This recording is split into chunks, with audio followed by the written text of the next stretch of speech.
नमस्कार दोस्तों, मैं राजू कुमार झा, हिंदी अध्यापक। आज इस वीडियो के माध्यम से आप जान सकेंगे कि काल यानी कि टेंस, इसके हिंदी व्याकरण में कितने भेद हैं, इसकी परिभाषा क्या है और वेदों के वेद के बारे में आप जान सकेंगे। तो सबसे पहले हम प्रारंभ करते हैं काल आखिर कहते किसको हैं, काल के कितने भेद हैं, इसके बारे में। सबसे पहले परिभाषा पर आते हैं तो क्रिया के उस रूपांतर को काल कहते हैं जिससे उसके कार्य करने का समय और उसकी पूर्ण अथवा अपूर्ण स्थिति का बोध होता है। यानी कि इसे आप आसान भाषा में समझने की कोशिश करेंगे कि काल जो है समय यानी क्रिया के घटित होने का, यानी कि काम कब हो रहा है, उसके समय का, यानी काम पूरा हुआ है या नहीं हुआ है, ये सारी स्थितियों के बारे में जिस तरह की क्रिया रूप से आप समझ पाते हैं, समय का बोध हो जाता है, उसे हम टेंस यानी काल कहते हैं। काल का अर्थ ही है समय। काल के मुख्य रूप से तीन भेद हैं, यानी कि वर्तमान काल, प्रेजेंट टेंस, भूतकाल यानी कि पास्ट टेंस, और भविष्यत काल यानी फ्यूचर टेंस।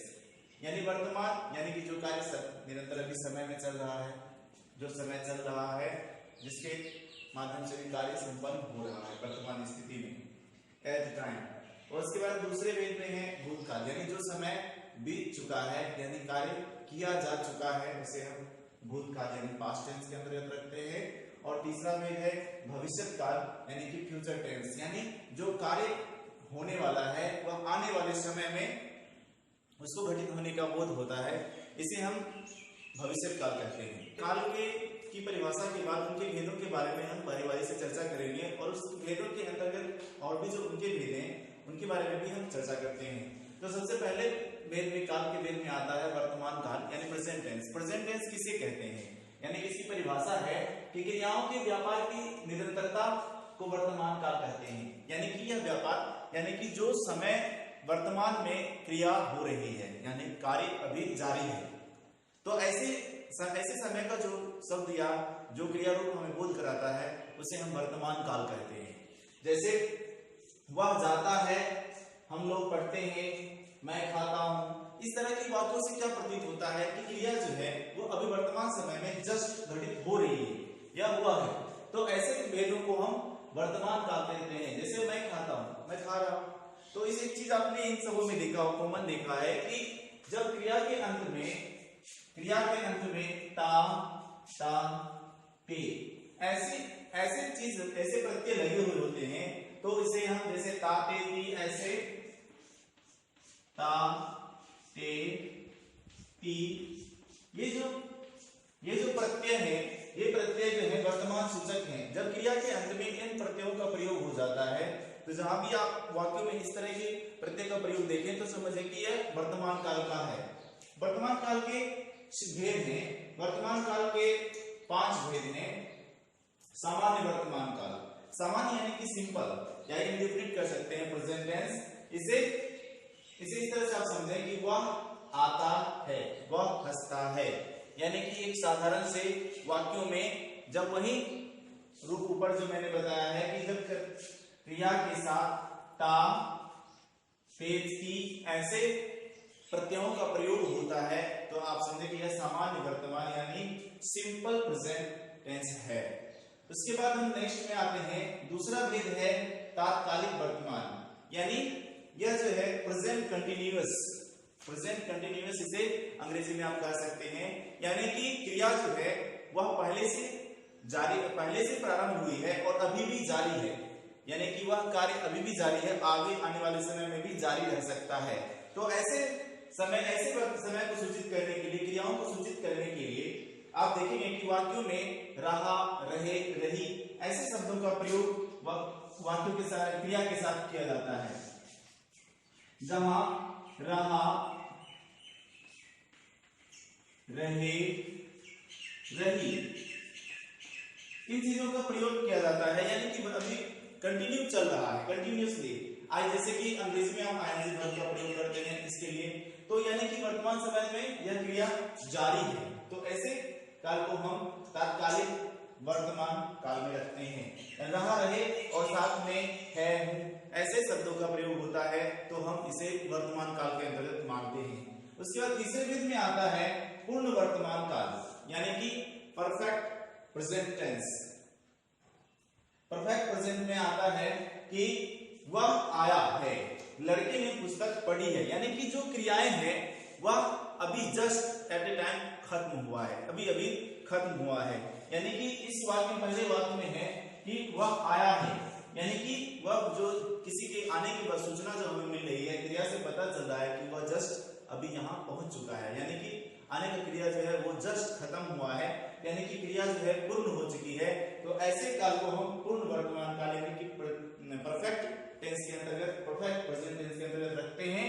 उसके वजह से पुस्तक पढ़ी है, यानी पुस्तक पढ़ने का काम जो है अभी जस्ट खत्म हो चुका है, लेकिन वो खत्म हुए कोई ज्यादा समय नहीं बीता है, एट ए टाइम कुछ समय में वह खत्म हुआ है। जैसे लड़के ने पुस्तक पढ़ी है, यानी अभी अभी पढ़ी है उसने पुस्तक, तो ऐसे यानी कि वर्तमान समय में क्रिया के पूर्ण होने का बोध हमें करा देता है, तो ऐसे वेद को हम पूर्ण वर्तमान काल कहते हैं। उसके बाद चौथे वेद में आता है संदिग्ध वर्तमान काल। राम खाता होगा, वह पढ़ता होगा, यानी कि क्रिया हो रही होगी, ऐसे संदिग्ध है, वो पढ़ता भी होगा नहीं भी होगा। ता होगा, ती होगी, ते होंगे, ऐसे शब्दों का जब वाक्यों में प्रयोग होता है, जैसे क्रियाओं का प्रयोग होता है, तो वहां संदिग्धता का वो दर्शाता है, यानी कि वो कार्य हो भी सकता है नहीं भी हो सकता है, वो सब्जेक्ट वो काम कर भी रहा होगा नहीं भी कर रहा होगा, जहां की पूर्णता का 100% हम नहीं कह सकते ये क्रिया अभी हो रही है, तो इसे हम संदिग्ध वर्तमान काल के अंतर्गत रखते हैं हिंदी में। जिस के क्रिया के अंत में ता होगा, ते होंगे, ती होंगी, ऐसे शब्दों का प्रयोग किया जाता है, तो हमें समझना चाहिए कि ये संदिग्ध वर्तमान काल के अंतर्गत आता है। उसके बाद पांचवा और अंतिम भेद है संभाव्य वर्तमान काल। वह आया हो, वह लौटा हो, यानी कि क्रिया के अंत में आ प्रत्यय का प्रयोग होता है और हो, होगा, ऐसे शब्दों का प्रयोग होता है, यानी कि भविष्य में यह घटना या हो रही होगी, कहीं संभावना व्यक्त की जा रही है। संभावना हो, यानी कि ऐसा हो भी सकता है, होगा, हो रहा होगा ऐसे, लेकिन डेफिनेटली नहीं कह सकते ये काम हो ही रहा है, या हो सकता है नहीं हो सकता, ऐसा भी नहीं कह सकते, संदिग्धता नहीं है। यहाँ हो, आया हो, लौटा हो, गया हो, खाया हो, पढ़ा हो, ऐसे शब्दों का जो प्रयोग किया जाता है, तो वर्तमान काल में उसे हम संभाव्य वर्तमान काल नाम से जानते हैं। तो अभी आपने देखा कि वर्तमान काल के ही हम 5 वेदों के बारे में, 5 वेद हैं, सामान्य वर्तमान काल, तात्कालिक वर्तमान काल, पूर्ण वर्तमान काल, संदिग्ध वर्तमान काल और संभाव्य वर्तमान काल। तो इस तरह से आपने वर्तमान काल के सभी वेदों के बारे में जानकारी प्राप्त की। काल में वर्तमान काल के बाद दूसरे वेद में आता है भूतकाल। भूतकाल की क्या परिभाषा है देखते हैं कि जिससे क्रिया के कार्य की समाप्ति का बोध हो उसे भूतकाल की क्रिया कहते हैं, यानी कि क्रिया जो है वह घटित हो चुकी है, वह समय बीत चुका है, जिस क्रिया रूप से हमें पता चलता है कि क्रिया जो है खत्म हो चुकी है और जो समय बीत चुका है इसका हमें बोध कराता है, इसे हम भूतकाल कहते हैं। भूतकाल में आप देखते हैं कि सामान्य रूप से लड़का आया था, वह खा चुका था, यानी कि ऐसे शब्दों का था, गया, हो गया, ऐसे कर चुका, ऐसे शब्दों का जो प्रयोग होता है, तो सामान्य रूप से आप देखेंगे कि वह भूतकाल होता है, यानी समय बीत चुका होता है, उसे हम भूतकाल के अंतर्गत रखते हैं। या वाक्य के समापिका क्रिया था, थे, थी भी हो तो हम भूतकाल उसे मानते हैं। भूतकाल के भेद में हम आते हैं। भूतकाल के 6 भेद हैं। सबसे पहला भेद है सामान्य भूतकाल, यानी कि सिंपल पास्ट। सिंपल पास्ट में हम देखते हैं कि मोहन आया, सीता गई, राम आया था, मोहन गया था, ऐसे साधारण से वाक्य यानी कि क्रिया घटित हो गई है, उसमें उसे हम सामान्य भूत यानी कि सिंपल पास्ट के अंतर्गत रखते हैं। उसके बाद दूसरे वेदों में देखते हैं आसन्न भूत। आसन्न भूत, मैंने आम खाया है, मैं चला हूं, यानी इससे प्रतीत होता है कि अभी अभी एट टाइम, यानी कि क्रिया जस्ट खत्म हो करके प्रेजेंट से चल करके पास्ट में पहुंच चुकी है, यानी कि क्रिया जो है घटना अभी जस्ट प्रेजेंट से पास्ट हो गई है, यानी कि काम जो है हो गया है। जैसे कि खाया है, यानी खाने का काम खत्म हो चुका है। अब वो पहले प्रेजेंट था लेकिन अभी वो पास्ट हो गया है। चला हूं यानी कि चलने की जो क्रिया है वह शुरू कुछ समय पूर्व हो चुकी है, यानी कि वो बीत चुका है, कुछ ही समय पहले वो भूत बना है। ऐसे रूपों को हम आसन्न भूत के अंतर्गत रखते हैं, जो जस्ट एट टाइम जो है वो पास्ट प्रेजेंट से पास्ट के रूप में गया है। इसके बाद तीसरे भेद में आते हैं। तीसरा भेद है पूर्ण भूत, यानी कि परफेक्ट पास्ट, यानी कि वह आया था, महाभारत हुआ था, यानी कि पूर्णता का बोध कराता है कि जो क्रिया किसी समय में चालू हुई थी वह बीते हुए समय में घटित हो चुकी है, खत्म हो चुकी है, उसे हम पूर्ण भूत के अंतर्गत रखते हैं। जैसे वह आया था, यानी कि उसके आने की क्रिया जो है किसी बहुत समय पहले घटित हो चुकी है। महाभारत हुआ था, यानी बहुत समय पहले महाभारत का जो युद्ध है वह हुआ था, उसे हम पूर्ण भूत के अंतर्गत रखते हैं। उसके बाद चौथे भेद में है अपूर्ण भूत, यानी कि भूत जो है वह क्रिया जो है वह अपूर्ण रही थी, उस समय में अपूर्ण रह गई थी, उसे पूर्ण नहीं हो सका था। जैसे रमेश गीत गा रहा था, यानी कि था थे थी और क्रिया के साथ रहा, रहे, रही, ऐसे शब्दों का प्रयोग हो जाता है क्रिया के साथ, तो उसे हम अपूर्ण क्रिया मान लेते हैं, यानी कि पास्ट में वह कार्य जो है वह चल रहा था, वह खत्म नहीं हुआ था। जैसे रहा, रही, ऐसे शब्दों का जब प्रयोग हो जाता है क्रिया के साथ, तो उसे हम पास्ट कंटिन्यूअस टेंस के अंतर्गत, यानी कि अपूर्ण भूत के अंतर्गत रखते हैं, यानी कि क्रिया खत्म नहीं हुई थी उस समय में।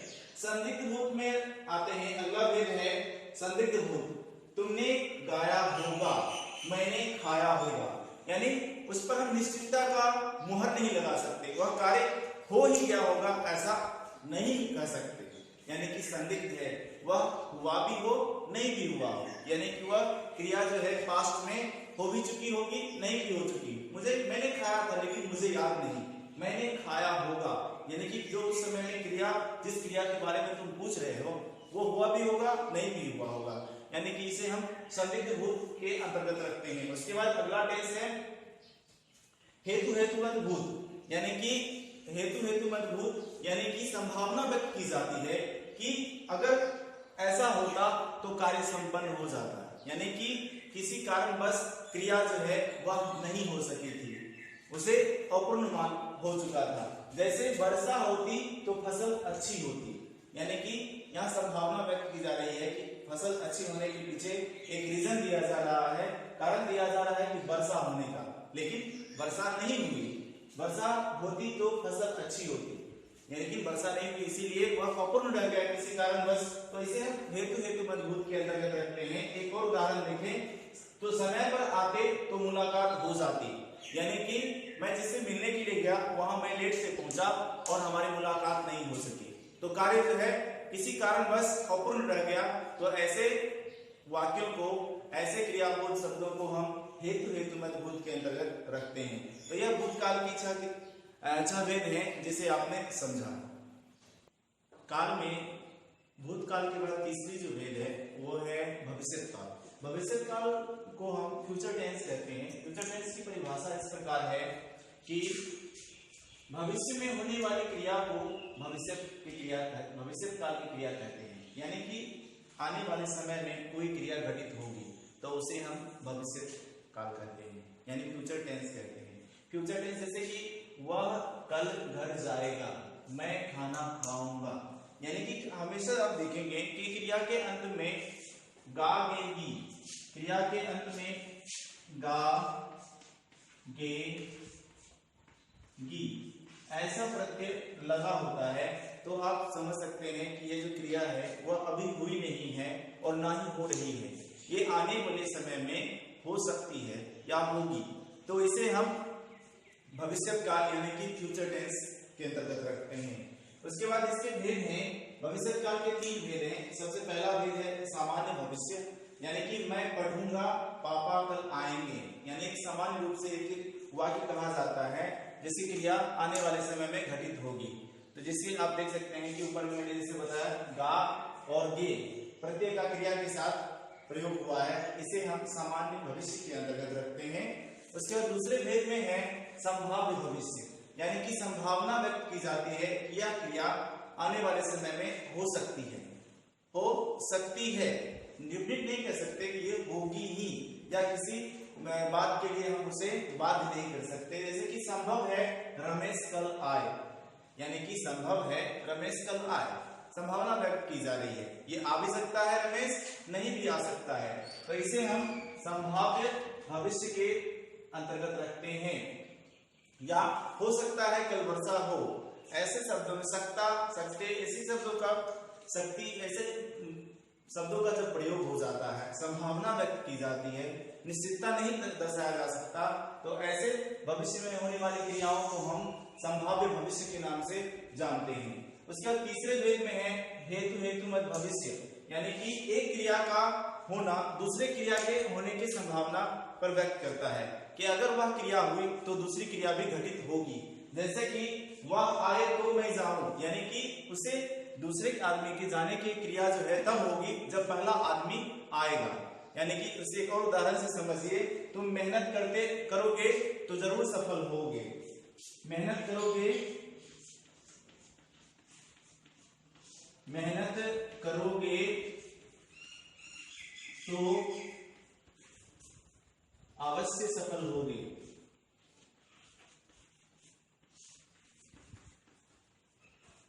सफल होगे, यानी कि सफल होने की क्रिया, सफल होने की क्रिया जो है वह तब होगी